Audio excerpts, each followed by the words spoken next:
Buen día, ¿cómo están? Bueno, bien. Buenos días. Buenos días. Buen día, ingeniero, ¿qué tal? ¿Qué tal? Entonces, hoy vamos a ver un poco sobre dispositivos de apoyo para puentes. La próxima clase del jueves, métodos constructivos. Y la semana que viene, martes y jueves, van a exponer los grupos ya designados sobre estribos y pilas. Pilas primero el martes y estribos el día jueves. Entonces vamos a comenzar con dispositivos de apoyo para puentes. Primero habría que preguntarse para qué sirven los dispositivos de apoyo. Y si nos remitimos a los primeros puentes, a los puentes históricos, los puentes romanos o anteriores, vamos a ver que no había ningún dispositivo especial para el apoyo del puente. Generalmente el puente era una sola estructura, en la mayoría de los casos unida monolíticamente a la fundación, lo que sería un puente en arco, por ejemplo. Y luego cuando aparecen los puentes de vigas,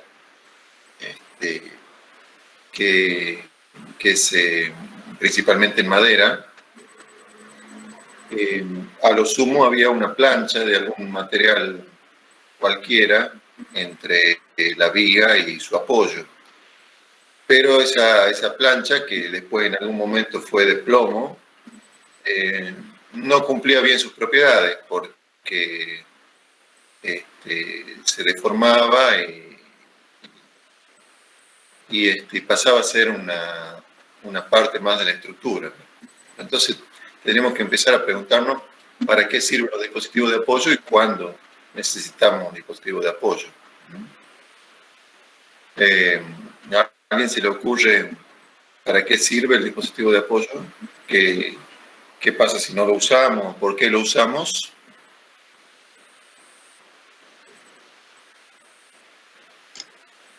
Sirven para asegurar el movimiento de la superestructura. Bien, sí. Esa es una de las funciones, para permitir, digamos, mejor el movimiento de la superestructura, ya que si hacemos un puente con tramos isostáticos, por ejemplo, necesitamos que ante un cambio de temperatura o cualquier movimiento que se pueda producir en la estructura, generalmente queremos que ese movimiento sea libre si la estructura es isostática. Ahora, si lo hemos pensado como hiperestática, bueno, no habría problema. Si lo hemos pensado como una viga bien empotrada, por ejemplo, bueno, no queremos el movimiento. Pero si queremos que trabaje como isostática, como una viga isostática, por ejemplo, una viga prefabricada, queremos que se pueda mover libremente ante desplazamiento que pudiera tener la estructura por temperatura, retracción, fluencia lenta, relajación del acero, etc. Entonces, permitir ciertos movimientos. Pero también podemos decir que sirve para restringir algunos movimientos. O sea, a veces permitir y a veces restringir. Por ejemplo, ante la acción del frenado, queremos que el puente se desplace quizás o se mueva el apoyo, pero en forma controlada. Ante la acción del sismo queremos que se mueva, pero en forma controlada. O sea que para eso vamos a necesitar muchas veces un tope o tener un apoyo fijo en un sector y un apoyo móvil en otro sector. Esa sería una función, entonces, controlar los movimientos. Hay otras funciones, como por ejemplo, la principal, transmitir la carga desde la superestructura a la subestructura, ya que el apoyo es la conexión entre ambas partes. Y ahí recuerden que no solo transmitimos cargas verticales, sino también horizontales. Como decía recién, frenado, sismo, viento. Entonces el apoyo tiene que tener la capacidad de transmitirla sin que la estructura se salga de su posición. El segundo punto, lo que está marcado acá, ya lo hemos mencionado. El tercero dice centrar la carga. ¿Y a qué se refiere con centrar la carga? Y que está relacionado con lo que viene después, evitar concentración de tensiones. Si tenemos una estructura que se deforma, como podría ser la viga hiperestática mostrada acá arriba a la derecha, el sector de tablero de 3 tramos, fíjense que cuando la estructura se deforma, podría ocurrir que la carga, si el apoyo no se adapta a esa deformación, el centro de gravedad o la posición de la resultante de las reacciones se desplace en función de cómo se deforma la estructura. La posición de la reacción podría ir cambiando, o incluso producirse concentraciones de tensiones, ya que al deformarse la viga no está apoyando, por ejemplo acá en este apoyo izquierdo, ¿no? Al deformarse la viga no va a apoyar toda la superficie del rectángulo de apoyo, sino que podría ser que apoye solamente la arista interior. Entonces esas son algunas de las funciones del dispositivo de apoyo, de las funciones, de lo que le pedimos al dispositivo de apoyo. Entonces, dentro de los tipos de apoyo que encontramos en puente, se encuentran la articulación de hormigón, apoyos de neopreno o elastoméricos, tipo POT, apoyos deslizantes, que son los otros dos mencionados anteriormente, con cierta capa intermedia para que puedan permitir los movimientos, y luego los apoyos metálicos, de casquete esférico, que es un apoyo moderno, y los fijos y de rodillos, que son apoyos antiguos, tradicionales. Entonces vamos a ver un poco cada uno de los apoyos en qué consiste. En los apoyos de hormigón encontramos la articulación de hormigón, que se usa en puentes en arco en muchas ocasiones, porque o en puentes pórticos, sobre todo en la unión con la cimentación. Lo que permite o por qué se usan este tipo de soluciones es porque se pueden resolver bien situaciones de compresión importante con momento flector reducido y esfuerzo de corte reducido o nulo. Entonces se puede hacer una entalladura, como está esquematizada en esta figura, para permitir que el hormigón tenga cierto giro. Acá vemos en esta foto de este arco, en su apoyo de la derecha, vemos una articulación que podría ser de este tipo. Entonces hay en la bibliografía dos articulaciones parecidas. La más famosa es la de Freycinet, que ven ustedes a la derecha, que es lo que comentaba recién, una entalladura en la pieza y un refuerzo conveniente en las armaduras. Y la de Mesnager, que se diferencia en que tiene armaduras pasadas. Entonces son rótulas internas. Uno de los usos es para apoyo de puente, pero podría usarse también en péndolas de hormigón. Entonces el objetivo de hacer esta reducción de la sección, esta entalladura, es lograr una fuerte concentración de tensiones en esa zona, tensiones de compresión, para que se produzca una plastificación del hormigón, fuerte concentración de tensiones en el sentido de la pieza, en el sentido axial, normal, para que se produzca esta de plastificación. A ver, voy a hacer una pequeña interrupción acá.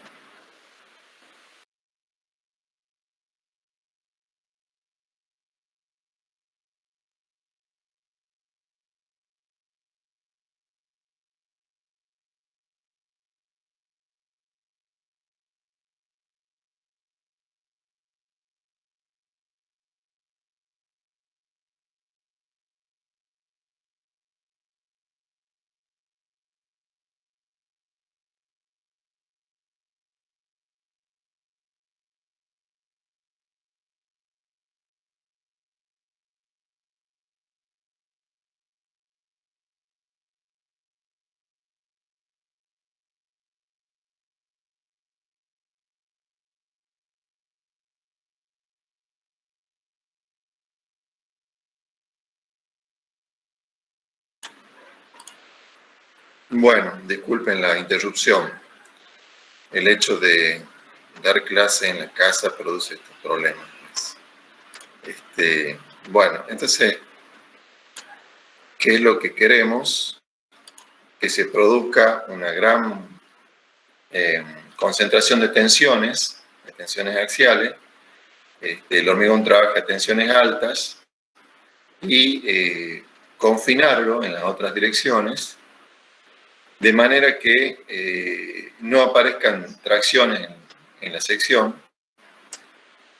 Entonces, para eso, con la combinación de la entalladura más armaduras convenientemente dispuestas, logramos un estado triaxial de tensiones. En el cálculo de esa rótula hay varios investigadores que han trabajado sobre eso ya hace varias décadas. Y fíjense que esto se basa en que esa entalladura, de esa forma particular, produce una desviación de las isostáticas de compresión. Nosotros tendríamos las líneas isostáticas de compresión que vienen, por ejemplo, la que viene por el centro sería una línea recta en su eje axial, pero las otras tienen una deformación al llegar a la entalla. Harían más o menos esta figura que estoy marcando con el mouse. Me he olvidado de incluir una figura de este tipo. Entonces, esta inclinación que toma la línea isostática de compresión al llegar a la entalladura tiene una componente vertical y una componente horizontal. Como del otro lado hay otra componente horizontal, ese conjunto de componentes horizontales está confinando a esta zona, y eso, con la ayuda de este tipo de armadura, logra ese confinamiento en las direcciones perpendiculares al eje principal de la pieza.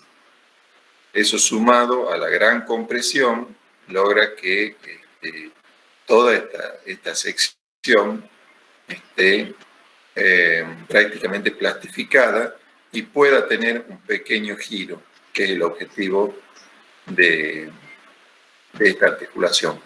Entonces, dadas las dimensiones de la pieza en una dirección y en la otra, la dirección que acá se marca como D y C a la sección original de la pieza, y A1 por B1 a la sección reducida, se dan una serie de recomendaciones.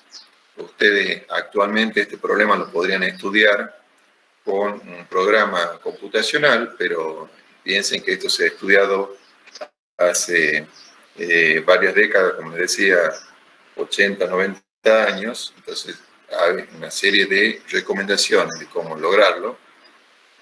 Por ejemplo, acá dice: la dimensión A1 de la rótula no ha de superar el 30% de la dimensión D de la pieza. O sea que esta reducción en esta dirección es menor de el 30% de D. Bueno, cosas parecidas para B2, un mínimo de 5 centímetros para la dimensión B2, la reducción en la otra dirección. Este espesor T es alrededor de 2 centímetros, Bueno, la tangente de beta menor que 0,1, beta es el ángulo que es geométrico con que se proyecta la entalladura.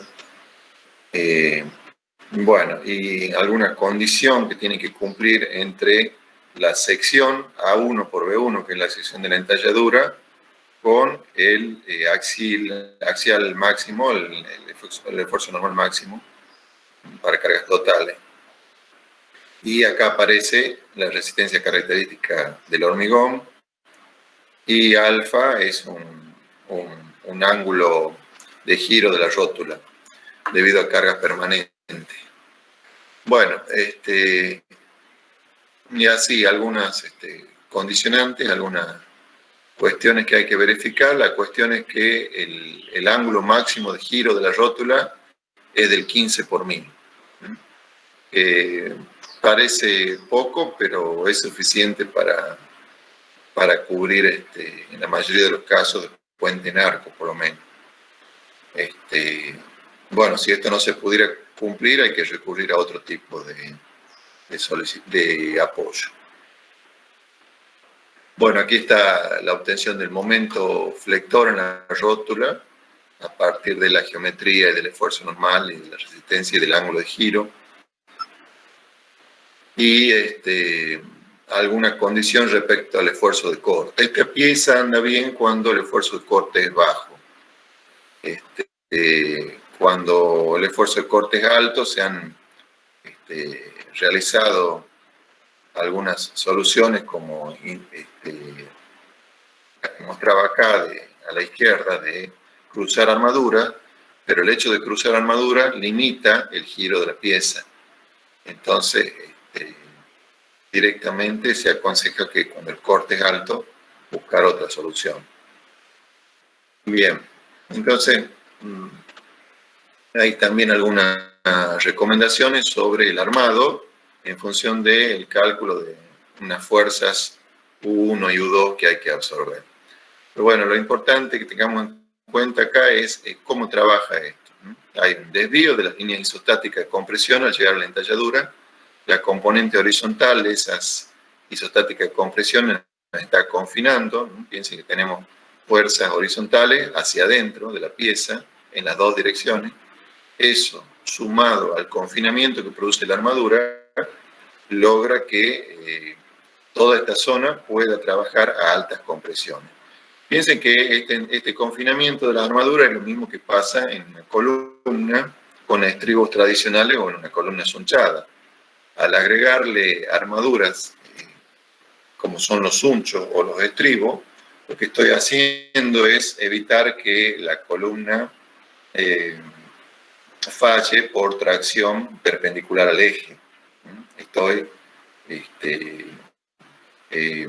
sosteniéndola, conteniéndola, entonces evitando que ante una fuerte compresión la columna falle o aparezca una fisura longitudinal. Esto está relacionado también con, se lo puede pensar, con lo que ocurre con el coeficiente de Poisson. Si yo confino la pieza, lo que hago es, confino la pieza lateralmente, lo que hago es aumentar su capacidad axial de recibir carga. Es lo mismo que le pasa a una probeta de hormigón en los extremos, si ustedes no disponen de algún plato en la máquina de ensayo de la probeta de hormigón a compresión. Si no disponen de medidas especiales en los extremos, la probeta sufre un confinamiento en los extremos que hace que cuando se rompe en forma cónica en la zona de extremo. Esto lo deben haber visto en ensayo de materiales, estudio de materiales 1. Entonces, eso lleva a una resistencia de la probeta mayor a la real. Entonces, para eso se introducen dispositivos especiales para evitar la fricción con el plato, que cambian la forma de rotura y hacen que la rotura de una probeta sin fricción en los platos sea mediante una falla totalmente vertical. Bueno, está todo relacionado, o otra forma de pensarlo a este problema. Bueno, acá hay un gráfico, fíjense acá abajo a la izquierda, de lo que son las líneas isostáticas de compresión. Esto es lo que le pasa a un macizo cuando uno introduce una carga, por ejemplo, una reacción de la parte superior de la estructura, o podría ser una fuerza de pretensado, o podría ser esta la sección de reducción de la articulación de hormigón. Se producen estos desvíos que comentaba de la isostática de compresión. Las perpendiculares serían líneas de tracción. Entonces, esa componente horizontal es la que nos interesa, que da un confinamiento. Entonces, este problema posiblemente lo veamos luego en la parte de hormigón pretensado, porque esto es lo que le pasa a la pieza cuando se introduce una fuerza de pretensado. O sea, aparecen este tipo de tensiones, este es un diagrama compresión para este lado, tracción para este lado, que luego de una cierta distancia, más o menos equivalente al espesor de la pieza A, se regularizan, se uniformizan, pero aparecen acá en los extremos una serie de tensiones de tracción que hay que contener con armaduras especiales, armaduras de extremo. Bueno, entonces, esta es otra forma, otras recomendaciones para tener en cuenta para la articulación de Freycinet, ya que, como les dije, hay varios autores que trabajaron en esto. O sea, acá hay otra forma de encararlo al problema, como un momento que relaciona la rigidez de la articulación con el ángulo de giro. Bueno, esas recomendaciones son una alternativa a las otras que vimos antes. También acá cuestiones geométricas del valor de la garganta A, del espesor T de la zona de la reducción de sección y del posible ángulo de giro.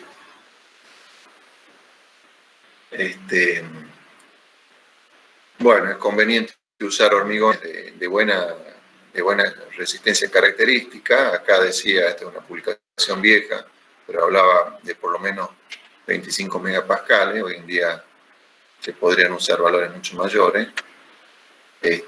Y una acotación sobre las armaduras pasantes. Bueno, estos pertenecen a la recolección de información del ingeniero Kuhlmann y sus apuntes, y las que vimos al principio son de bibliografía de internet. El otro uso que les decía de esta articulación de hormigón es la péndola. Por ejemplo, esta péndola podría conectar una superestructura con la cimentación, o podría conectar un arco con un tablero. Podríamos tener el arco en la zona inferior y el tablero en la superior, o al revés. Y podríamos necesitar que se vinculen a través de una péndola. Entonces se puede aplicar también este tipo de soluciones. Pasemos a un apoyo. Bueno, antes que cambiemos, les comento ventajas y desventajas de la articulación de hormigón. La ventaja es que es una solución que prácticamente no requiere mantenimiento, es efectiva en este tipo de casos, de puente en arco, por ejemplo. La desventaja es que es difícil de hacerla, es difícil de ejecutarla, requiere mano de obra calificada para que hagan bien esa entalla y para que coloquen bien la armadura, y requiere un hormigón cuidadosamente colocado, curado. Entonces, el tema de la fabricación es un problema. requiere mucho cuidado en la fabricación. Todo esto de lograr estos ángulos no es tan sencillo. Entonces, son las ventajas y desventajas que hacen que no se vea frecuentemente este tipo de solución. La que van a ver mucho, sobre todo en nuestro medio, son los apoyos de neopreno, llamado apoyo de neopreno o apoyo de... Ingeniero, una consulta. Sí. ¿Y ahí en la zona donde plastifica no se va desgastando? No, el hormigón lo puedes tener sometido a tensiones importantes, hablemos de 50, 60% de la resistencia característica,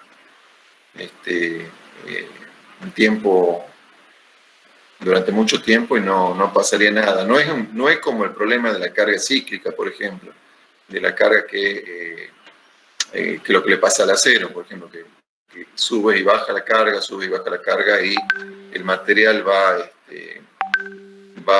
sufriendo pequeñas microfisuras que terminan por, a veces, por fracturarlo. En el hormigón, mientras no tengamos tracciones, no pasa nada. Por eso decía que en esa sección toda la pieza está comprimida. Si tuviéramos una pieza de hormigón con una viga, por ejemplo, con carga cíclica elevada, pero donde aparezcan tracciones, compresión y tracción, sí se produce, como creo que he comentado alguna vez, una falla, se puede producir una falla a valores de tensiones menores que los de un ensayo estático. Pero acá, mientras toda la pieza esté comprimida, no habría problema. Gracias. De nada. La mayoría de los puentes, digamos que más del 90% de los puentes a nivel mundial, son de luces de menos de 30 metros. Y en esos casos, este tipo de apoyo de neopreno o apoyo elastomérico son los más usados. Prácticamente en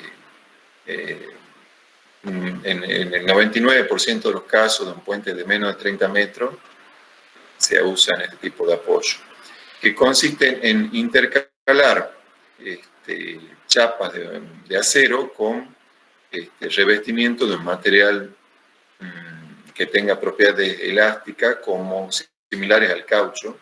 Estos apoyos antes se hacían de caucho. Y este material que reemplaza el caucho es el neopreno, un material sintético. Ahí está la denominación química. Lo que se hacía originalmente se usaba el neopreno solo, pero lo que pasaba es que con el tiempo el neopreno se deformaba, se seguía dando y perdía sus propiedades. Entonces solo servía al principio, durante muy poco tiempo. Piensen que lo que le pasa a cualquier goma sometida a altas compresiones es que sufre un proceso de deformación continua, deformación tipo fluencia, deformaciones que van aumentando en el tiempo. Entonces, para evitar eso, la evolución de estos apoyos consiste en intercalar chapas de acero en dirección perpendicular al eje de la carga que queremos transmitir. En este caso, la carga del puente, la carga principal sería una carga vertical, entonces las chapas van en el plano horizontal. Entonces, ¿qué hacen las chapas? Controlan la deformación en su plano, la deformación en el plano horizontal. Pero al controlar esa deformación horizontal, indirectamente, por efecto Poisson, y con un razonamiento similar a lo que comentábamos hace un rato, están controlando la deformación vertical. O sea, en otras palabras, la chapa está limitando las deformaciones horizontales, confinando horizontalmente la pieza, y eso indirectamente hace que la pieza tenga mayor capacidad de soportar cargas verticales. ¿Entiende? Esto es, bueno, acá una foto o un esquema de un dispositivo de apoyo de neopreno con las placas intercaladas. Entonces, fíjense que las placas tienen pocos milímetros, pueden tener 2 milímetros, 3 milímetros de espesor. Y las capas del elastómero pueden tener 5 milímetros, 7 milímetros o algo así. De manera que este conjunto, este apoyo, puede tener desde un mínimo de 5 centímetros hasta 15 centímetros de altura o algo así, como para que tengan idea de la magnitud con la que estamos hablando. Este sería un corte de un apoyo donde se ven las planchas de acero y el elastómero. Si bien hay algunas opciones en las que el apoyo termina en placas de acero, lo conveniente es que sea como en este caso, que el apoyo termine en placas del elastómero para que esté suficientemente recubierto de los agentes que atacan al acero. Ingeniero. Sí. Pero, o sea, si el acero está confinándolo horizontalmente, ¿no me está como restando potencial al apoyo? Si está confinando horizontalmente, ¿me repite la otra parte? ¿No escuché? O sea, si el acero está confinando horizontalmente al elastómero, sí. Sí. No estaría evitando que se deforme, y nosotros estamos queriendo que se deforme horizontalmente. Nosotros queremos que se pueda deformar horizontalmente, pero queremos que prácticamente no se deforme verticalmente. Entonces, lo que hace la chapa, imagínate esta pieza que estamos viendo en la foto, si nosotros la sujetamos en la parte inferior y le aplicamos una fuerza horizontal, el acero no va a impedir que se deforme, ¿no es cierto? No. Horizontalmente. Si le aplicamos una fuerza horizontal en la parte superior del apoyo, por ejemplo, y la fijamos en la parte inferior, o lo que es lo mismo en esta estructura ya colocada. Nosotros tenemos la parte inferior vinculada a la subestructura y la superior a la superestructura. Si empujamos la superestructura, el apoyo se va a poder mover porque estas placas de acero no van a impedir ese movimiento. Pero lo que hacen las placas es, cuando yo lo cargo verticalmente, la goma se trata de achatar. Y lo que hacen es impedir que se achate. ¿Por qué lo impiden? Porque están, cuando yo la cargo verticalmente, si tuviera goma solamente, el área de esa pieza intentaría aumentar. Me resultaría más fácil explicarlo con pizarrón, pero bueno. Imaginemos como que si yo lo cargo verticalmente, el área aumentaría un 10%, por ejemplo. Esto se achata, baja, pierde altura y gana superficie. Entonces lo que hace la placa de acero es evitar eso, evitar que aumente el área transversal de manera de controlar esa deformación. No sé si tengo otro gráfico después que lo aclare un poco más. O sea, claro, ese confinamiento horizontal es lo que usted dice de evitar que se expanda el área. Eso es lo que... Claro, yo estoy trabajando, sí, estoy trabajando sobre, es como poner un estribo, es como agarrar una goma y envolverla con varios estribos. Entonces lo que voy a lograr es tener una mayor capacidad vertical y que la pieza esa de goma no se deforme tanto. Sería lo mismo que comparar una columna de hormigón con y sin estribos. Más o menos el mismo efecto. Bien. Bien, perfecto, ingeniero. Bueno, Muchas gracias. ahí vemos una pila de puente que tiene un grupo de apoyo, de dispositivo de apoyo de neopreno, esperando la colocación de la viga correspondiente. Y aquí vemos de nuevo, de cerca, otro dispositivo de apoyo. Vemos que además del neopreno en sí, o el dispositivo de apoyo de neopreno en sí, que es la parte oscura, aparecen arriba y abajo unas placas de acero. No siempre se colocan esas placas de acero, a veces directamente el dispositivo va sobre una meseta de hormigón, o sea, una parte de un dado de hormigón convenientemente terminado. Un poco acá sería esta parte inferior. Bueno, algunas recomendaciones para la verificación o el cálculo. Lo primero que tendríamos que ver es cuál es el área necesaria del apoyo.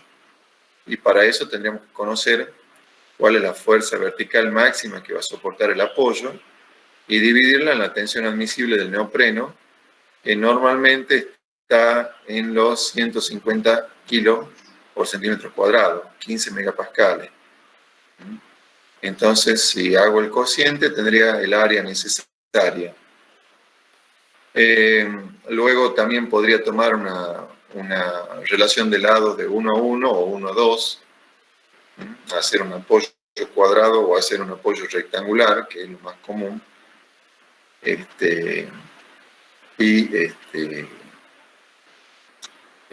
adoptar una relación de lado. Luego tendríamos que pensar un poco, analizar el comportamiento horizontal, y para ello hay que analizar el módulo de elasticidad transversal del elastómero, G, que relaciona la fuerza horizontal del apoyo con el desplazamiento horizontal que tiene. Y acá se distinguen, o se puede hablar de que hay dos módulos de elasticidad transversal, uno para cargas lentas y otro para cargas rápidas. Para cargas lentas, por ejemplo, temperatura, el incremento de temperatura se produce lentamente, entonces ese valor está entre 8 y 12 kilos por centímetro cuadrado, y para cargas rápidas, como sería el frenado, es el doble, entre 16 y 24. Esto es porque una carga lenta le da tiempo a una reubicación a nivel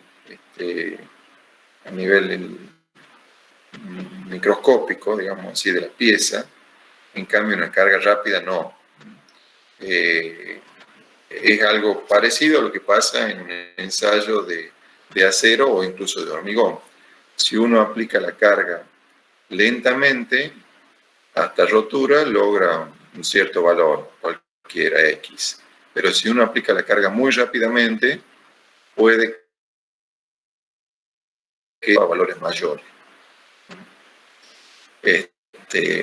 Bueno, eso sería lo que pasa también con la goma. Si a la goma yo la estiro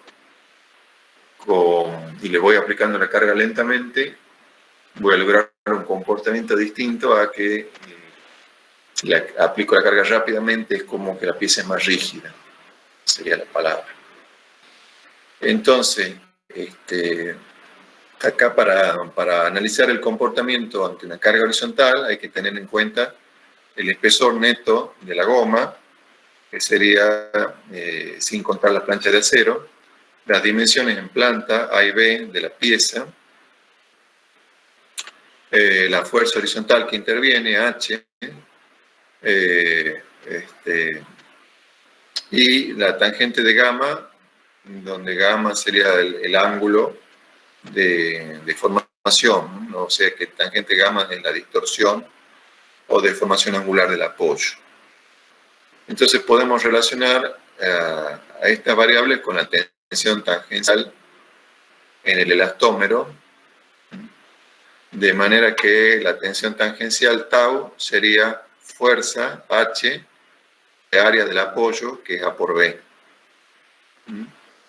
Y esto por una similitud con la ley de Hooke. La ley de Hooke es sigma igual a E por épsilon, tau es igual a G, constante del material, por tangente de gamma, deformación angular de la pieza, del apoyo en este caso.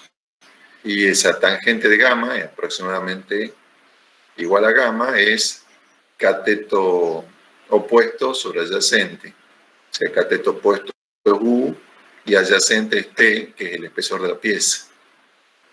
Entonces, si reemplazamos, nos queda, combinando estas dos ecuaciones, la fuerza H igual a G, que es una constante del material, por A y por B, que son dimensiones geométricas, sobre T, que también es una dimensión conocida del espesor neto del apoyo, y por U, que es el desplazamiento. Entonces, como G, A, B y T no cambian, son constantes, podemos decir que H es igual a K por U.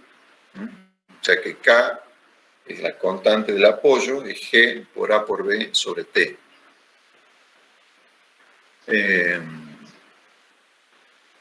Bueno, acá dice que la vinculación entre la superestructura y la subestructura es de tipo elástica, ya que el módulo G para los valores acotados anteriormente está asociado a una distribución tau tangente de gamma lineal. O sea, el comportamiento es prácticamente lineal porque para valores bajos de la carga, en lo que normalmente se lo hace trabajar al apoyo, el valor de G es constante. Si trabajáramos a valores de carga muy altos, el valor de G no sería constante, pero a valores habituales con los que uno trabaja, ya que recordemos que estamos partiendo de un predimensionado del apoyo y limitando, adoptando valores de G para cargas estáticas y dinámicas comentados. Entonces, en ese rango de trabajo vamos a obtener un valor de G prácticamente constante, ya sea para cargas de larga duración o de corta duración. Entonces, acá lo que se dan es algunas reglas para poder verificar o para poder dimensionar los apoyos, y que son analizar distintos tipos de cargas a lo que puede estar sometida la pieza. Por ejemplo, cargas lentas, como sería la temperatura, tendríamos que limitar esa tangente de gamma, el valor de tangente de gamma, que era U sobre T, a 0,5. Acá pensemos que puede ser que tengamos como dato H o tengamos como dato U. Por ejemplo, H podría ser la fuerza de frenado. Entonces, en ese caso, sería una carga lenta más una carga instantánea. Una carga lenta de peso propio, por ejemplo, cargas permanentes más una carga instantánea. Entonces, ahora la tangente de gamma habría que limitarla a 0,7, o H podría ser una carga sísmica, entonces nos permiten tener una deformación mayor del apoyo y la limitan a 1. Entonces, como les digo, puede ser que el dato sea H, la fuerza, o puede ser que el dato sea U, el desplazamiento necesario del apoyo. Por ejemplo, necesitamos que para temperatura el apoyo se desplace 1 centímetro. Entonces ahí sería U el dato y H sería una incógnita. O en el caso de la fuerza de frenado, H sería el dato y U la incógnita. Entonces, según el tipo de solicitación que tengamos, tenemos distintos límites para la deformación permitida del apoyo, y la deformación angular, tangente de gamma. Y la deformación vertical, la tensión admitida, como decíamos, menor o igual de 150 kilos por centímetro cuadrado. Entonces, Otra forma de verificar en función de cuáles sean los datos, si el dato es el desplazamiento necesario, por ejemplo, temperatura, lo que le decía recién, necesitamos cierto desplazamiento, entonces tangente gamma, cateto adyacente sobre cateto opuesto, el cateto adyacente es el desplazamiento delta de X o U, que se le ha llamado acá, y el adyacente es el espesor neto del neopreno. No contamos al espesor de la plancha de acero, solamente tomamos el espesor neto del neopreno, y ese espesor lo podemos expresar como espesor de una capa por el número de capas. Entonces, bueno, esta es otra forma de expresar estas ecuaciones. Hay una condición adicional, además de verificar esta deformación angular que no supere ciertos límites bajo la acción de la carga. Hay una condición de indesplazabilidad, que dice que la fuerza horizontal que solicite al apoyo, por ejemplo la fuerza de frenado, tiene que ser menor que el producto del coeficiente roce por la fuerza normal. O sea que la fuerza solicitante tiene que ser menor que la fuerza roce, en otras palabras. Si no pasa eso, el apoyo se podría desplazar. Entonces, para evitar que pase eso, habría que fijarlo al apoyo. Pero si el valor de n es alto, vamos a tener una fuerza de rozamiento alto, puede que no sea necesario fijarlo, sino que simplemente la fuerza de roce va a controlar la fuerza horizontal que se produzca. Pero bueno, esta es la condición de indesplazabilidad que hay que verificar para ver si hay que fijarlo o no al apoyo. Hay otra condición a verificar, que es la de estabilidad. Acá lo que queremos, recuerden que T es el espesor neto del neopreno y A es la dimensión mínima del apoyo en planta, y lo que queremos es que el apoyo no sea ni muy bajo ni muy alto. ¿Por qué? Si el apoyo es muy alto, ¿qué puede pasar? Imaginen un apoyo neopreno como el de esta foto, que es muy alto. Entonces, en un caso extremo, de un apoyo muy alto, podríamos tener una inestabilidad elástica. O sea, podríamos tener, en un caso extremo, un pandeo del apoyo. Y si el apoyo es muy bajo, lo que va a pasar es que no vamos a tener una buena capacidad de deformación. Entonces no queremos que el apoyo sea ni muy bajo ni muy alto, y eso lo controlamos con esta doble condición en relación al espesor neto del neopreno. Luego queremos que tenga un cierto giro, cierta capacidad de giro, y queremos que el apoyo siempre esté comprimido. O sea que no queremos que se despeguen en uno de los bordes. Piensen que el apoyo normalmente va a tener una deformación debido a cargas verticales, que podemos llamar E en esa figura, y una deformación debida al giro, que llamamos E'. Nosotros vamos a tener generalmente una fuerza de compresión y un momento. Entonces eso nos va a dar dos tipos de deformación. Entonces lo que queremos es que el valor absoluto de E sea mayor que E' para que toda la pieza esté siempre comprimida. Es lo mismo que le pasa a una base.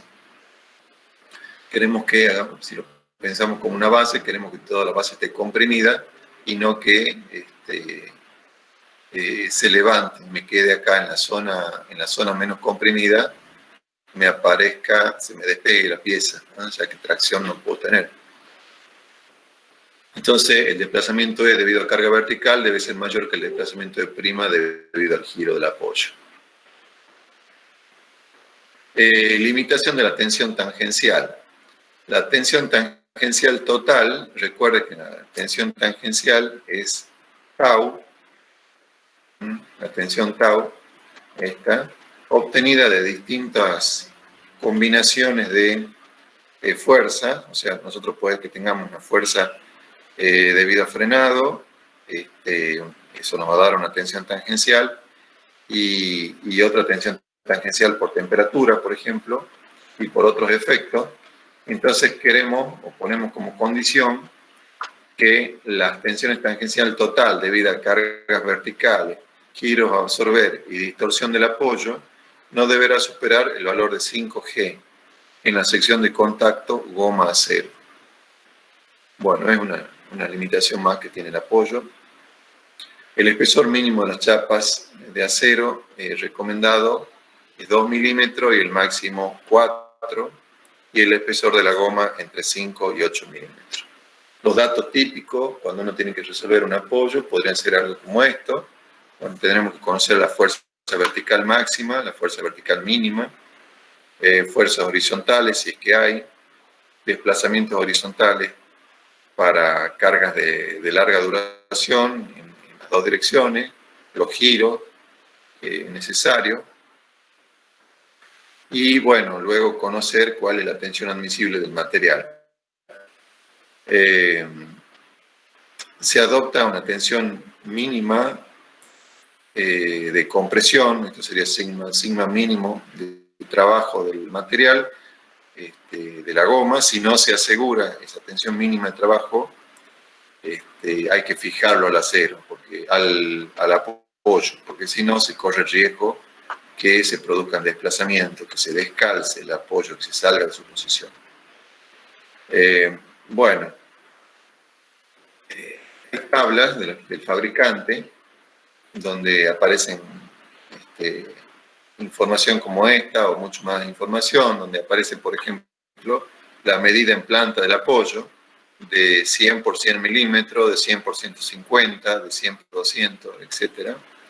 Y luego el número de capas con la que viene de fábrica, pero muchas veces, especialmente acá en Argentina, estos apoyos se pueden encargar a medida.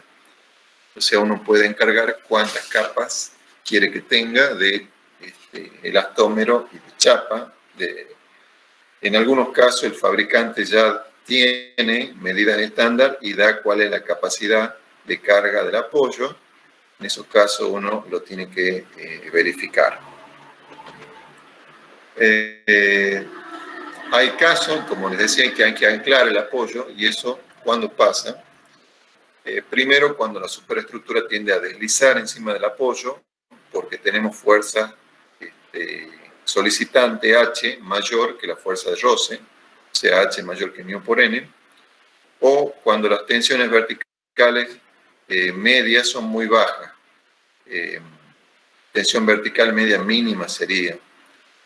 Media se refiere a en toda la superficie del apoyo, y mínima que se daría cuando el puente está descargado, cuando tenemos todo el peso propio y toda la carga permanente.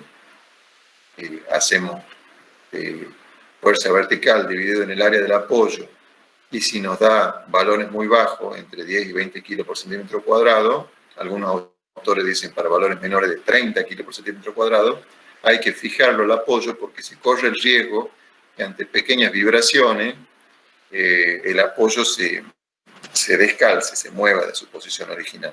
Entonces la fijación consiste en vincularlo mediante pernos a la subestructura y a la superestructura. Acá el apoyo termina, en este caso, con placas de acero, y de esas placas salen elementos de fijación.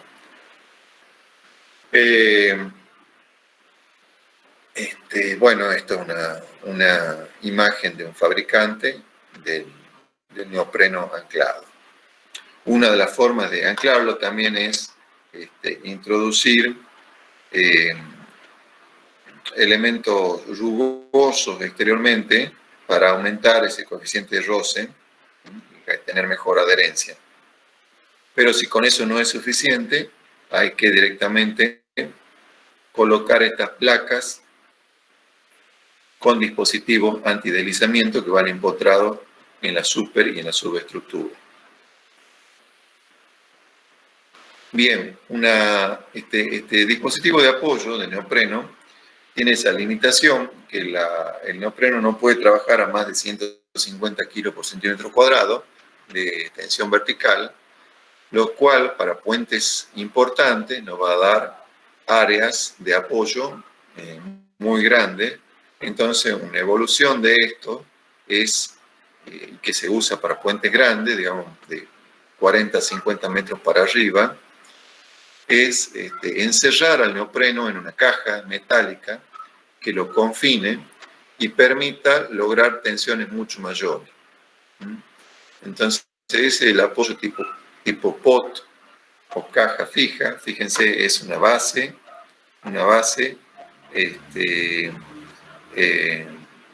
como si fuera un plato con un borde.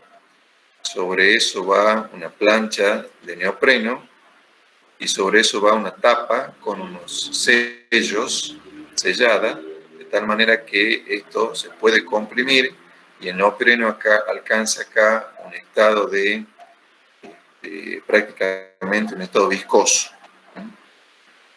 con lo que puede soportar tensiones más o menos del doble de las que soporta el apoyo de neopreno sunchado. Entonces, incluso puede permitirse un giro de este apoyo al ser esta caja estanca con esos anillos de estanqueidad que impiden que este neopreno que está en estado viscoso pueda escapar por la junta.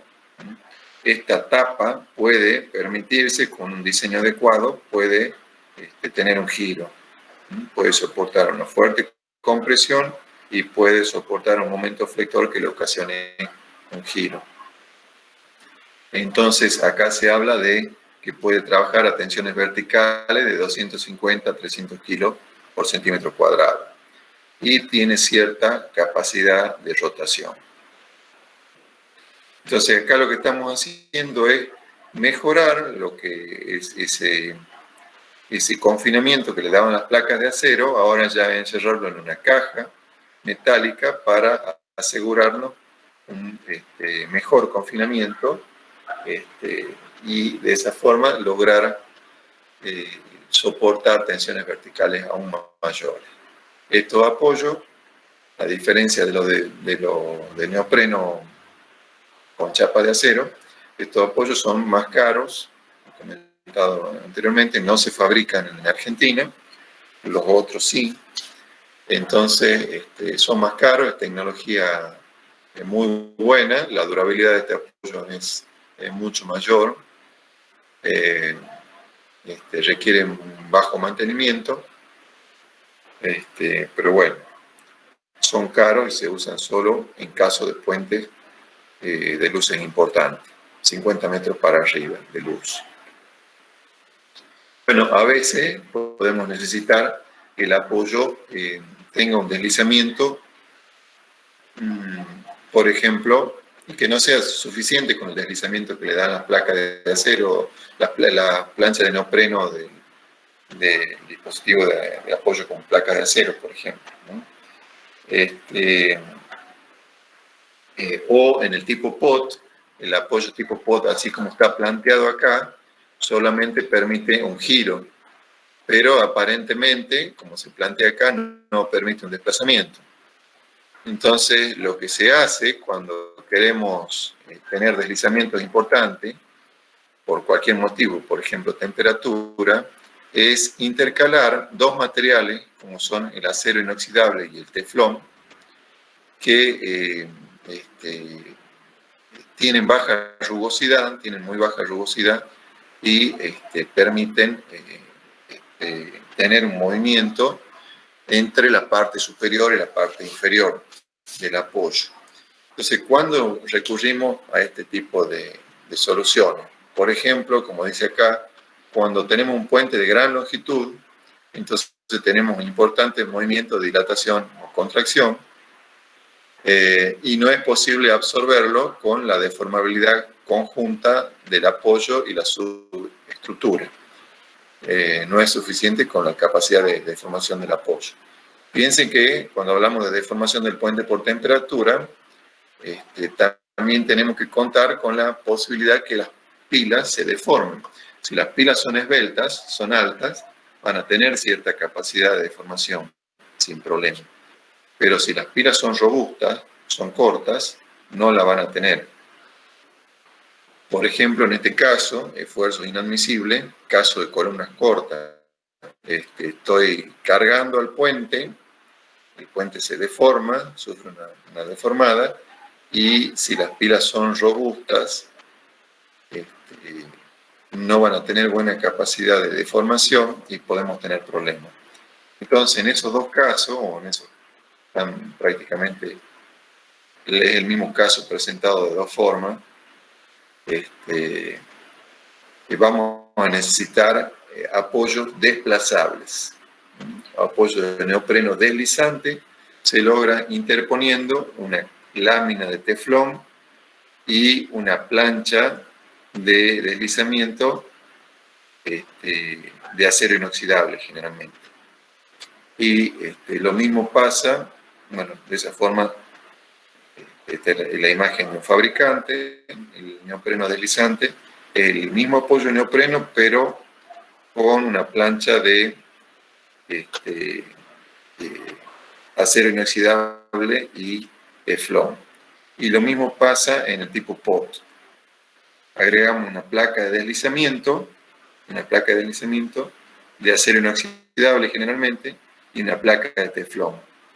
Entonces, esto va a lograr que estas dos superficies tienen un bajo rozamiento y van a permitir un gran deslizamiento entre una parte y otra. Entonces tenemos el POT deslizante. Si interponemos entonces esas capas, vamos a tener un apoyo POT que se va a desplazar en cualquiera de las direcciones, pero puede ser que nosotros nos interese que se desplace en una sola dirección, por ejemplo, que se desplace en la dirección de la viga, pero no perpendicular a la viga, para que, por ejemplo, ante un viento transversal, no se desplace. Entonces podríamos lograr que mediante una cuña, como se muestra en este esquema, el apoyo se desplace en una única dirección, pero no perpendicular a la cuña. Entonces este apoyo va a poder tener los giros y va a poder tener el desplazamiento en una sola dirección. Entonces esto sería el POT deslizante, el neopreno deslizante, que simplemente es agregar la placa de deslizamiento, generalmente acero inoxidable, y la placa de teflón. Bueno, acá hay un despiece de lo que sería un apoyo tipo POT deslizante, una tapa superior, una plancha de acero inoxidable, una plancha de teflón, otra placa de acero, una almohadilla de neopreno y una base de acero. Otra imagen de un apoyo tipo POT con una entalladura que permite el desplazamiento en la dirección de la entalladura y lo restringe en la dirección perpendicular. Bueno, acá es lo mismo que mostrando esquemáticamente esa guía para producir ese deslizamiento en una sola dirección. Bueno, otras acotaciones que la vamos a pasar. Estos son recomendaciones de el momento de la fijación del apoyo, de la colocación del apoyo, recomendaciones del fabricante. Este es un despiece del apoyo tipo POT de otro fabricante, donde vemos, por ejemplo, aparte de estos tornillos de fijación, la chapa de acero inoxidable, otros tornillos de sujeción, una guía cuando queremos que se desplace en una sola dirección, una junta de protección, un pistón, el material de caucho, el disco de caucho, etc. Y eso es un dispositivo de apoyo tipo POT en situación de desplazamiento para, digamos, de traslado a obra, de traslado para colocación en obra. Hay un apoyo parecido, que es el de casquete esférico, que está dentro de la categoría de los apoyos metálicos y fíjense que está formado por una placa superior que va anclada a la superestructura, una placa deslizante a continuación hacia abajo de acero inoxidable, una lámina de teflón luego para permitir el desplazamiento entre estas dos superficies, y luego viene un casquete que está acá rayado en la parte derecha, un casquete esférico de una aleación de aluminio que se puede moverse, puede girar sobre su base, que es esta placa inferior anclada a la superestructura, gracias a que en el medio de esas dos superficies se coloca una lámina de teflón. Entonces, son dos piezas de terminación curva de aluminio que tienen en el medio una lámina de teflón, de forma que se pueden mover una respecto a la otra, facilitando el giro del apoyo. Y arriba, una capa de acero inoxidable con una de teflón que permiten el desplazamiento. Entonces, esto constituye el apoyo de casquete esférico. En la imagen de abajo, a la derecha, vemos observamos lo que sería el casquete esférico de aluminio. Entonces, es un apoyo también caro, como los tipo pot, permite soportar grandes reacciones verticales y giros importantes. La fabricación es complicada, no se fabrica en Argentina y está limitado a puentes, al igual que los tipo pot, a puentes de luces grandes y luces medias. Y por último, los dispositivos tradicionales de apoyo, los que ustedes ven en los apoyos de puentes metálicos de ferrocarril, por ejemplo, ya sea articulaciones o rodillos, o apoyos móviles o apoyos fijos, son apoyos que pueden soportar, en este caso estamos observando esquemas de apoyo fijo para permitir solamente el giro. Se fijan a la superestructura y a la subestructura mediante bulones. Entonces permiten el giro de las partes. El problema es que es el mantenimiento de estos apoyos. Requieren mucho mantenimiento, ya que la oxidación disminuye su capacidad de giro, y en los de rodillos móviles, en los apoyos tipo móvil, disminuye su capacidad de desplazamiento. Aquí estamos viendo algunos apoyos de ese tipo, apoyo metálico de rodillo y apoyos fijos. Hay distintas variantes sobre esto, ¿no?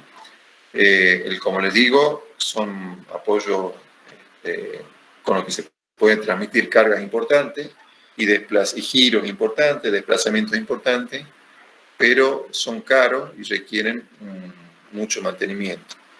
Por lo tanto, su uso es limitado. Se usan poco, se usan en puentes de luces media o grande, pero generalmente se prefiere el tipo pot por el menor mantenimiento. Sabemos lo que le pasa al apoyo con el tiempo, se oxida. En nuestro país van a ver todo este tipo de apoyo sin mantenimiento, lo van a ver casi siempre oxidado.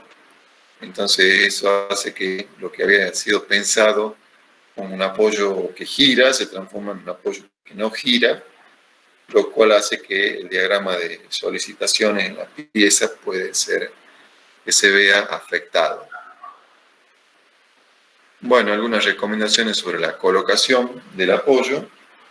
En algunos casos, cuando tenemos un puente en curva, va a haber que hacer un peralte, lo cual se puede hacer con este tacón de apoyo. En el apoyo generalmente se hace un mortero de nivelación sobre el que se va a colocar el dispositivo.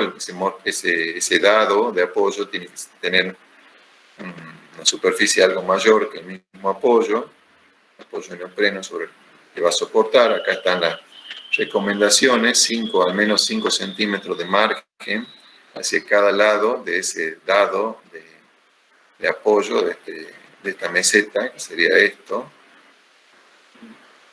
Y este sería el paramento de la subestructura, que tienen que haber por lo menos otros 5 centímetros de margen. Entonces el primer rectángulo, el rectángulo interior, es el dispositivo de apoyo. El siguiente rectángulo es la meseta de nivelación, y el otro que aparece exteriormente sería la subestructura. Relacionado a los dispositivos de apoyo, hay que hablar del reparto de las acciones horizontales.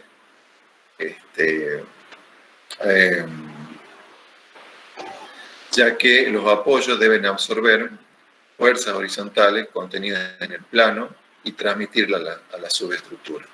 Y esas fuerzas, como hemos venido hablando en la clase, pueden ser frenado, viento, sismo, acortamiento elástico en puentes pretensados, retracción del hormigón, fluencia lenta, variación de temperatura. Esas son las principales. Entonces, las fuerzas que transmiten los dispositivos de apoyo dependen de su propia rigidez, la que transmiten hacia la subestructura, de la rigidez de la subestructura. Entonces, es un problema de resistencia en materiales, siendo preciso considerar relaciones fuerza-desplazamiento, ecuaciones de equilibrio y ecuaciones de compatibilidad. Ya que, como les decía anteriormente, cuando sometemos al puente a una fuerza horizontal, se deforma el apoyo neopreno, por ejemplo, pero también se deforma la pila. Entonces hay que estudiar qué pasa con el conjunto, pila-apoyo, por ejemplo. Entonces primero repasemos qué pasaba con el desplazamiento del apoyo. Hemos dicho que ante la aplicación de una fuerza, la ecuación que gobierna el problema es F igual a K por U, donde U es el desplazamiento, F la fuerza y K la rigidez del apoyo, que es G, la constante de deformación transversal del neopreno, por A por B, que es la superficie en planta, y dividido en T, que es la altura neta del neopreno. Si tenemos N apoyos, la rigidez K sub A va a ser N por la rigidez de un apoyo. Bien. Cuando el apoyo es tipo POT no deslizante, su rigidez K sub A tiende a infinito, ya que estos apoyos no permiten desplazamientos relativos entre la superestructura y la subestructura.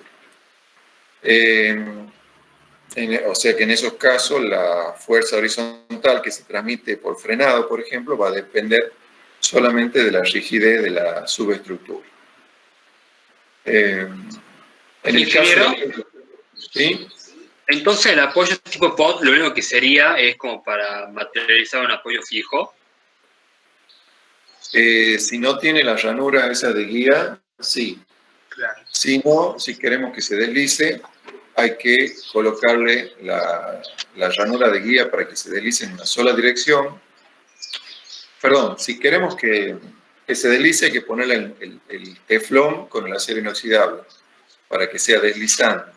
El caso que se refiere acá es no deslizante, o sea que tenemos el apoyo normalmente fijado a la superestructura y la subestructura y solo permite giros.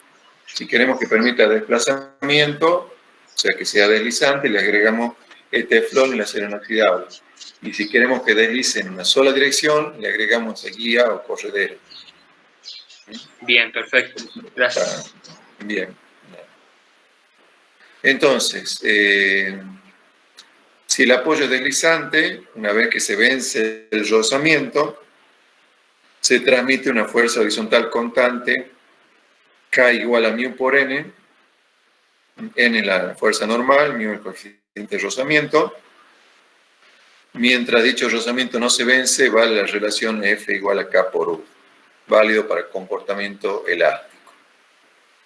Bueno, esto es el comportamiento, esto es lo que es comportamiento elástico, dentro del cual se va a comportar, se va a mover la pieza mientras no se produzca deslizamiento, y una vez que se vence el rozamiento, que es μ por N, se produce, sin incremento de fuerza, se produce un incremento de desplazamiento entre superestructura y subestructura. Entonces, lo que decía es que tenemos que estudiar la rigidez del conjunto. Entonces, ya hemos dicho que la rigidez del neopreno es K, la expresión es F igual a K por U, y K es la rigidez del neopreno, que vale lo que tenemos acá abajo, y la rigidez de la superestructura, cuando actúa una fuerza sobre la pila, por ejemplo, imaginemos una columna, también la ecuación que estudia este problema es F igual a K por U, donde U es el desplazamiento de la columna, la cabeza, y K a su vez va a ser la rigidez de esa pila, o podría ser un estribo, relaciona la fuerza en su extremo superior con el desplazamiento que sufre dicho extremo. Ese K sub S, o K de la subestructura, depende de las características geométricas de la misma y de los giros que pueda tener.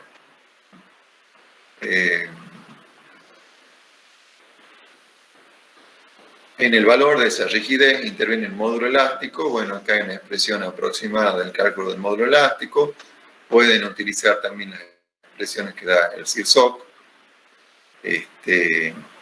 Cabe señalar que en el caso de pilas muy esbeltas, la relación F igual a KS por U' deja de ser lineal a causa de posibles fisuraciones y sobre todo por la no linealidad geométrica. KS deja de ser constante. Ustedes van a ver que hay libros que dicen, estudian la no linealidad en pilas, y esos problemas siempre los estudian en pilas esbeltas, en pilas de gran altura. Entonces, ¿por qué? Porque aparece una no linealidad, un comportamiento no lineal debido a fisuras en el hormigón, y un comportamiento no lineal debido a la geometría, o sea, a tener en cuenta la deformación de la estructura para calcular las solicitaciones. La no linealidad geométrica y la otra la no linealidad material. Entonces, volviendo al conjunto, neopreno más pila, el desplazamiento total que va a sufrir una estructura ante la acción de una fuerza de frenado, por ejemplo, va a ser la suma de U, que es lo que se desplaza del neopreno, más U', que es lo que se desplaza la pila. El neopreno, habíamos dicho que tiene su rigidez que llamamos K sub A, y la pila su rigidez que llamamos K sub S. Entonces, pero la fuerza es única, la fuerza es la misma. O sea que F es igual a K sub A por U, K del neopreno por U del neopreno, o es igual a K sub S de la subestructura por U'. Entonces, lo que se mantiene constante acá es la fuerza que actúa en el neopreno es la misma fuerza que actúa en la subestructura, y nos permite plantear esta ecuación. Entonces, podemos definir una rigidez conjunta del conjunto subestructura más apoyo. Podemos decir que la fuerza también es igual a un K del conjunto por el desplazamiento total, donde el desplazamiento total es la suma de los dos desplazamientos.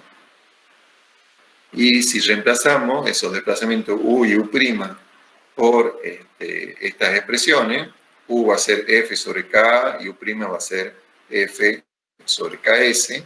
lo reemplazamos acá y nos queda esto, lo trabajamos un poquito y nos queda que el K del conjunto es el producto de los dos K sobre la suma de los dos K. El producto de las dos rigideces, del apoyo y de la subestructura, sobre la suma de las dos rigideces. Entonces, de esa forma obtenemos la rigidez equivalente. Sería la rigidez del conjunto. En lo que sigue, vienen algunos casos particulares de reparto de acciones. Vamos a ver hasta dónde llegamos y el resto lo ven ustedes. Primero, el puente continuo sobre apoyo de neopreno. Pensemos en que tenemos un puente de 2, 3, 4 tramos, donde el tablero es continuo y se apoya sobre dispositivo de neopreno, se vincula a las pilas o a estribos y lo que queremos es, imaginemos que no todos los apoyos tienen la misma rigidez, entonces hay que conocer cuál es la fuerza horizontal que resulta de los distintos efectos que actúan en la superestructura. Por ejemplo, si actúa una fuerza exterior, cada apoyo, si tiene distinta rigidez, va a recibir distintas reacciones. Si actúa una deformación de la superestructura, por ejemplo, por temperatura, queremos saber cuál va a ser la fuerza que soporta cada apoyo. Entonces, pensemos primero en deformación. Por ejemplo, un incremento de temperatura en el tablero. Estamos hablando, como les digo, de un puente de 3 vanos donde el tablero es continuo. Entonces, bueno, acá hay distintos casos que podrían deberse a acortamiento elástico en el hormigón pretensado, retracción, fluencia lenta o variación de temperatura. Pensemos en la variación de temperatura, que es la más común, la más fácil. Entonces, interesa conocer la suma total épsilon de deformaciones anteriores que se determinan de acuerdo a las normas vigentes. Pensemos que solamente hay temperatura, el puente sufre un incremento de temperatura delta de T, entonces de 20 grados centígrados, por ejemplo. Entonces, eso nos permite obtener una deformación específica, épsilon. Delta de L es L0 por alfa y por delta de T, y de ahí puedo sacar épsilon como delta de L sobre L, y tengo una deformación específica por temperatura, por ejemplo. En primer lugar, para este problema tendré que calcular la rigidez total correspondiente a la línea de cada apoyo. Tengo varios apoyos, en cada apoyo voy a calcular la rigidez del conjunto subestructura dispositivo de apoyo. El producto de la rigidez es la suma de la rigidez, lo que hemos comentado antes. Entonces, acá vemos un esquema, tenemos el tablero continuo, distintos apoyos de neopreno, tenemos N apoyos. Entonces,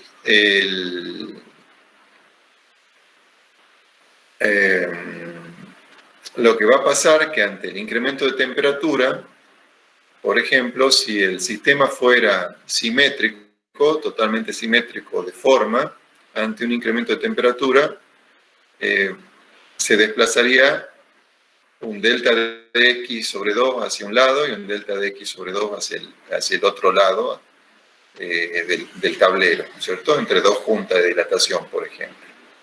Pero si las rigideces de las pilas son distintas, porque por ejemplo estamos atravesando un río y cada pila tiene altura distinta, si tiene altura distinta tiene rigidez distinta, entonces el punto de desplazamiento nulo de la superestructura va a estar en un lugar que no necesariamente es el centro de la zona en estudio, sino que va a haber un punto de desplazamiento nulo situado a una distancia X sub PF, que se llama en este esquema, que viene dado por esta ecuación. Esto es similar a aplicar el teorema de Varignon. multiplicar rigidez por distancia dividido en suma de rigideces. O sea, que el X del punto fijo va a ser la sumatoria de los K de cada conjunto por los X de esa posición, o sea, K del conjunto 1 por X1 más K del conjunto 2, el conjunto apoyo de neopreno pila, por X2, más K del conjunto 3 por X3, etc., dividido en la suma de las rigideces K sub C I, sumatoria de las rigideces de cada conjunto pila neopreno. Eso me va a dar la posición del punto que no se desplaza. Es decir, dicho punto es el centro de gravedad de las rigideces de las líneas de apoyo. Con esto, el desplazamiento de la línea de apoyo genérica, el desplazamiento de cualquier punto D sub I, de cualquier punto ubicado en posición cualquiera de sub I, va a ser epsilon, que era la deformación, por el X, la coordenada XPF menos X sub I. O sea, en el esquema es X sub I menos XPF, me queda este segmento, multiplicado por epsilon, que es la deformación del tablero, me va a dar el desplazamiento de sub I de este punto de apoyo. ¿Sí? No es más que delta igual a un epsilon por una distancia. Eso sería el desplazamiento de cada cabeza de pila, ya que, como digo, en este puente vamos a tener un punto que no se desplaza, otra pila, la más cercana a ese punto, se va a desplazar un poquito, la otra se va a desplazar un poco más, y la más alejada va a ser la que más se va a desplazar. Y los desplazamientos a un lado y a otro no tienen por qué ser iguales. El punto de no desplazamiento, si la estructura no es geométricamente simétrica, ese punto no va a estar en el medio. Caso particular, si la estructura es simétrica, por ejemplo, un puente que cruza una autopista, entonces puede que sea simétrico de forma, y se está apoyado simétricamente, el punto de no desplazamiento va a estar en el medio, la estructura se va a desar hacia un lado, X sobre 2, hacia el otro, X sobre 2, y cada punto o cada pila interior va a tener un desplazamiento distinto, diferente del máximo que se da en los extremos. Asociado a ese desplazamiento hay una fuerza, o sea que si multiplicamos el desplazamiento de cada cabeza de pila por la rigidez del conjunto, obtenemos la fuerza en cada línea de apoyo, F sub I. O sea que de esa forma determino para una deformación dato, epsilon, obtenida de alguna forma, calculada de alguna forma, obtengo finalmente cuánto es el desplazamiento y la fuerza en cada cabeza de pila. Es obvio que la suma D sub I, D sub I es la suma de U sub I más U' sub I. O sea, la suma del desplazamiento del dispositivo de apoyo más el desplazamiento del extremo superior de la subestructura. Claro, yo he calculado recién el desplazamiento total. Si quiero saber cuánto se desplaza la pila y cuánto se desplaza la subestructura, tengo que descomponerlo. Una vez que se conoce F sub I, divido la fuerza en la rigidez del apoyo de neopreno y tengo el desplazamiento del neopreno. Divido la fuerza en la rigidez de la pila y tengo el desplazamiento de la pila. Recuerden, esto viene de lo que hemos visto aquí. ¿Sí? ¿Preguntas? Eso es la obtención de la fuerza y el desplazamiento en la cabeza de pila ante una deformación dato. Y Lo que sigue es ante una fuerza dato. ¿Qué pasa cuando actúa una fuerza exterior? ¿Sigo o hay alguna pregunta? Yo tengo una pregunta. Sí. Entonces, para cada línea de apoyo se calcula o sea, ¿se combinan tipologías de apoyo en el puente o se adopta una tipología para todo el puente y quizás para los extremos se adopta otra? No, generalmente, digamos, si uso apoyo de neopreno, uso en todos lados apoyo de neopreno. Lo que pasa es que puede que no todos los apoyos de neopreno tengan la misma dimensión. Por ejemplo, en los estribos tenga un número diferente de apoyo de neopreno que en las pilas. Puede ser que las luces sean distintas, porque las luces extremas sean distintas que las luces internas. Si uso apoyo tipo pot, usaré pot en todo el puente, pero puede que tenga un número distinto de apoyo o de dimensiones distintas, con lo cual tengan rigideces distintas en estribos que en pilas. Pero aún en el caso en que usemos la misma cantidad de apoyo de neopreno sobre las pilas y sobre los estribos, por ejemplo, 4 apoyos de neopreno de 20 por 40 centímetros en cada pila y lo mismo en cada estribo, puede que lo que cambie sea la altura de las pilas, porque estamos atravesando un río. Entonces en el medio del río tendremos pilas de más altura que en las zonas de los extremos, de los bordes. Entonces, si la pila tiene distinta altura, tiene distinta rigidez. Entonces, la rigidez del conjunto también es distinta, ya que la rigidez depende de la rigidez del apoyo de neopreno y de la rigidez de la pila, sí, de la columna de la pila. Entonces, habitualmente, o frecuentemente, no vamos a tener la misma rigidez en cada línea de apoyo. Pero el tipo de apoyo generalmente es el mismo. ¿Sí? Sí, bien, gracias. Nada. Entonces, este caso que hemos analizado recién era cuando el dato es la deformación, y este caso de ahora es cuando la fuerza, el dato es la fuerza. Por ejemplo, la fuerza de frenada. Entonces, si tenemos una fuerza exterior, queremos saber qué parte de la fuerza se lleva cada pila, para verificar cada pila. Lo que sabemos es que la fuerza exterior va a ser igual a la sumatoria de la fuerza que recibe cada pila. Siempre hablando que se trata de un tablero continuo, un tramo entre dos juntas de dilatación, por ejemplo, pues esto pueden ser 3 vanos, 4 vanos, 5 vanos, de una zona en estudio entre juntas de dilatación. Entonces, se produce una fuerza exterior. ¿Cuánta fuerza recibe cada conjunto pila apoyo neopreno? Bueno, dado que cada una de esas fuerzas, F sub I asterisco, que llamamos, es el producto del K del conjunto por el desplazamiento, fíjense que este problema tiene la particularidad que todos los desplazamientos de cabeza de pila son iguales, ya que suponemos que el tablero en su plano es indeformable. Si fuera deformable, estos desplazamientos serían distintos, pero podemos suponer sin un error importante que en la placa esta, en su plano, es indeformable.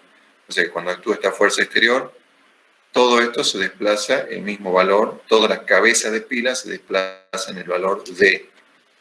O sea que F sub I asterisco, la fuerza en una pila, en un conjunto, pila neopreno es K del conjunto por D. Y la sumatoria de las F sub I, o sea, la fuerza exterior total, es igual a la sumatoria de las K del conjunto sub I por D. O sea, aplicamos sumatoria en ambos miembros. Y como parte izquierda de esta ecuación es la fuerza exterior, podemos de esta ecuación obtener el valor de D como sumatoria de sub I asterisco o F exterior directamente, dividido en la sumatoria de las rigideces de los conjuntos. Entonces, si reemplazamos este valor de D en la primera ecuación, nos llevamos a la primera ecuación, nos queda que la fuerza de cada cabeza de pila es igual a la fuerza exterior por la relación de rigidez, o sea, K del conjunto que estamos analizando dividido en la sumatoria de todos los conjuntos. O sea, lo que es lógico, cada pila, cada conjunto de pila apoyo neopreno absorbe una fuerza proporcional a su rigidez. Bueno, lo que estaba diciendo acá está escrito. Una vez conocida la fuerza F sub I asterisco, o sea, la fuerza de cada uno de estos conjuntos, conocida cada una de ellas, se puede obtener los desplazamientos U sub I y U' sub I, como en el caso anterior, ya que con las mismas ecuaciones de antes. La fuerza actuante sobre la subestructura en cada línea de apoyo será entonces H sub I igual a Fi más Fi asterisco. ¿Qué quiere decir esto? Que en un problema complejo vamos a tener una fuerza en la pila debido a fuerza exterior, que hemos llamado F sub I asterisco, y otra fuerza debido a deformación, que hemos llamado F sub I. Entonces, en el caso general, puede que tengamos los dos efectos simultáneos, con lo cual H, la fuerza total en la subestructura, va a ser la suma de las dos fuerzas, la debida a deformación y la debida a fuerza exterior. Eso es lo que pasa en el sentido longitudinal. Ahora hay otro efecto que es el efecto transversal. Por ejemplo, un viento o un sismo transversal. Lo voy a mostrar al problema y lo voy a dejar para que lo analicen después ustedes. Hay que admitir que la rigidez infinita a flexión del tablero, admitiendo rigidez infinita a flexión del tablero, se procede en forma análoga al caso B, debiendo cambiarse la rigidez K sub Ci. O sea, acá me falta alguna figura, pero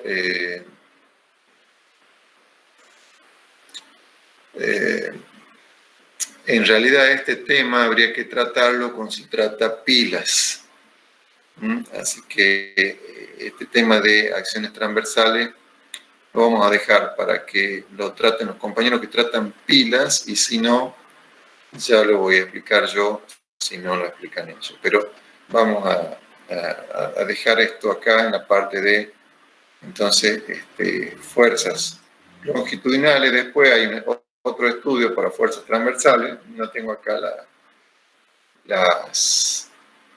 las transparencias, pero no importa, lo voy a dejar ahí. Simplemente lo que quiero ahora es mostrarle apoyos en mal estado. Este es un apoyo de un puente de la ruta 38, cerca de Concepción.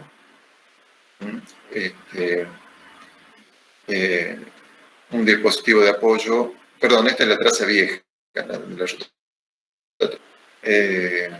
Un puente que no es muy viejo, pero esto que vemos abajo sería la meseta de hormigón, el dado de hormigón mal ejecutado de entrada, de superficie menor al dispositivo de apoyo, que sería esto. Se ve mucho moho, se lo ve descalzado o con un defecto constructivo. Acá se lo ve desplazado en sentido transversal. Acá arriba sería la viga, esto sería el estribo, esto sería la meseta de apoyo y esto sería el apoyo neopreno, que está desplazado transversalmente. Entonces estos son un apoyo en mal estado, un apoyo que tiene un defecto constructivo más una patología que se va desarrollando con el tiempo. Acá hay alguna bibliografía específica sobre el tema del dispositivo de apoyo. Y bueno, vamos a dejar por acá, hacemos una pausa y siguen dentro de un rato a las 10:30 con el ingeniero Kassen. Bueno, quedamos así. Perfecto, ingeniero. Bien, gracias. Gracias. Bien, ingeniero. Muy bien, Gracias. Gracias.